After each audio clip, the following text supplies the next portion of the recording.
একটা দিন আর নতুন একটা ব্লগ নিয়ে আমিও হাজির। ঘুম থেকে উঠে দেখি নাইকা থেকে বেশ কিছু স্কিন কেয়ার প্রোডাক্ট চলে এসেছে।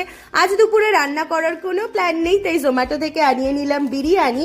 সন্ধ্যাবেলা গেছিলাম একটু গোড়া বাজারের দিকে, আমার ওই টুকটাক নাইটি টাইটি কেনার ছিল। তারপর চলে গেলাম জুলিতে, ওখান থেকে আমার কিছু ব্লাউজ পিস নেওয়ার ছিল, কটা ব্লাউজ বানাতে দেবো। তোমরা তো জানোই কলকাতা এলে আমার প্যাকড আপ শিডিউল থাকে, জমানো সব কাজগুলো টুকটুক করে করতে থাকি। তারপর চলে গেলাম রূপসীতে ব্লাউজ বানাতে দিতে, আমি সবসময় এখান থেকেই বানাই সাধারণত।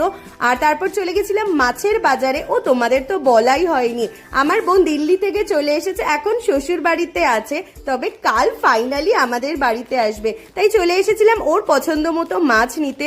দিল্লিতে বেচারা একটু ভালো মাছের জন্য না হাঁসফাঁস করে, তো ওর জন্য আমি নিয়ে নিয়েছিলাম পার্শে মাছ, আর তাজা তাজা ভেটকির ফিলে দেখে ওটাও আর ছাড়লাম না, নিয়ে নিলাম। সামনে আরো এক্সাইটিং ব্লগ আসতে চলেছে, দেখ।